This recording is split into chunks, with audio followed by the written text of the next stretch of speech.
امام غزالی رحمۃ اللہ علیہ لکھتے ہیں کہ ایک بادشاہ کے پاس آموں کا باغ تھا، تو اس نے ایک دن اپنے ملازم کو بھیجا کہ جاؤ میرے لیے آم اچھے اور عمدہ قسم کے لے کے آؤ۔ وہ شخص چلا گیا اور آم ڈھونڈنے شروع کیے۔ ایک باغ میں گیا، اسے باغ سے آم کوئی اچھے پسند نہ آئے، چونکہ بادشاہ نے یہ شرط رکھی کہ جس باغ میں تم ایک دفعہ جاؤ گے واپس اس باغ میں دوبارہ تم نے نہیں جانا۔ تو وہ شخص ایک باغ سے نکلا، دوسرے باغ کے اندر گیا، اسی طرح گزرتے گزرتے کئی باغوں کو اس نے دیکھا، لیکن اسے اپنے بادشاہ کے لیے کوئی پسند کے آم اسے نہ مل سکے، چونکہ شرط یہ تھی کہ جس باغ سے ایک دفعہ گزر کر جاؤ گے دوسرے باغ میں نہیں جانا۔ وہ اس لالچ میں آگے سے آگے بڑھتا گیا کہ شاید اگلے باغ میں مجھے کچھ اچھے آم مل سکے۔ تو چنانچہ اس نے سارے باغوں کو چھان مارا لیکن اسے آم نہ ملے۔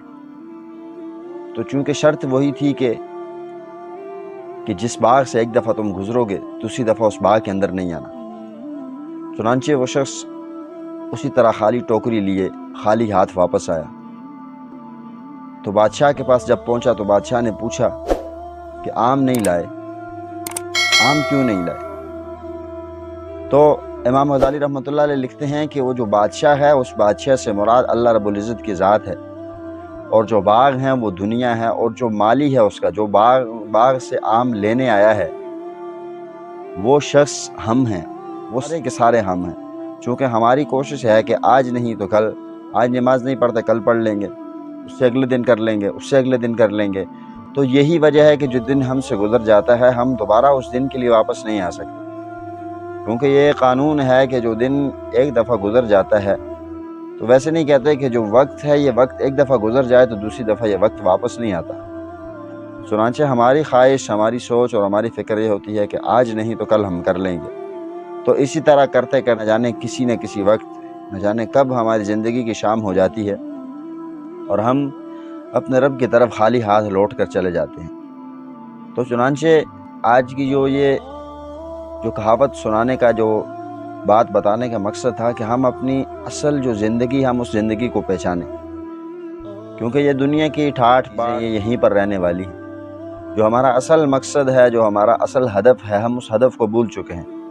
ہمیں اپنے اصل مقصد اور اپنے اصل ہدف کو پہچاننا چاہیے کہ جس مقصد کے لیے ہم دنیا کے اندر آئے ہیں ہم اس مقصد کو جانیں اور اس مقصد کو ہم پہچانیں۔ اس مقصد کو جاننے اور پہچاننے کے لیے ہمیں سمپل سی بات کو ہم فالو کریں کہ جو نیک اعمال ہیں ہم نیک اعمال کو اپنا ساتھی بنا لیں۔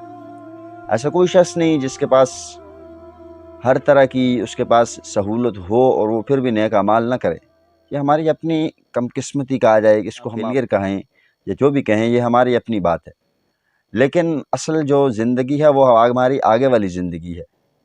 ایز اے مسلم ہمارا یہ مقصد ہونا چاہیے، ہمارا یہ ویژن ہونا چاہیے کہ ہم کوئی بھی کام کریں، کسی بھی فیلڈ میں جائیں، ہمیں یہ دنیا سے اسلام نہیں روکتا، جس فیلڈ میں ہم چاہیں جا سکتے ہیں۔